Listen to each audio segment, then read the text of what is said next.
અમદાવાદના મહાનગરપાલિકા દ્વારા જર્જરિત મકાનો ખાલી કરાવવાની ઝુંબેશ વચ્ચે કાલુપુરનું મ્યુનિસિપલ સંચાલિત અર્બન હેલ્થ સેન્ટર અને પુસ્તકાલય પોતે જ જોખમી હાલતમાં હોવાનું સામે આવ્યું છે। દલપતરામની પ્રતિમા પાસે આવેલી આ 3 માળની બિલ્ડિંગ અત્યંત જર્જરિત છે, જ્યાં લિફ્ટ બંધ હોવાથી સગર્ભા મહિલાઓ અને દર્દીઓને દાદર ચઢીને જવું પડે છે।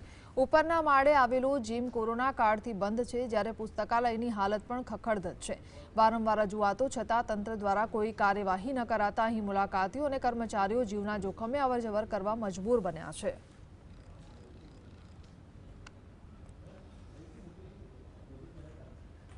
આવા છતાં પણ જીમ ચાલુ કરવામાં નથી આવ્યું। બીજા નંબરે શ્રી કવિ દલપતરામ મ્યુનિસિપલ પુસ્તકાલય છે, તે પુસ્તકાલયની હાલત એવી બદથી બદતર છે કે જેની અંદર આખું આમ બેસીએ તો આપણને બીક લાગે કે ભાઈ આ બિલ્ડિંગ हमारा खरी પડશે, जर्जरित છે। आती है, लेडीज़ को प्रेगनेंट वाली होती है, इसको जाने आने में तकलीफ पड़ती है और लिफ्ट होता तो सीधा ऊपर चढ़ जाए। और वहाँ पे क्या है, कामकाज भी कैसा है कि जर्जरी वाला है, बहुत पुराना है, तो सब कभी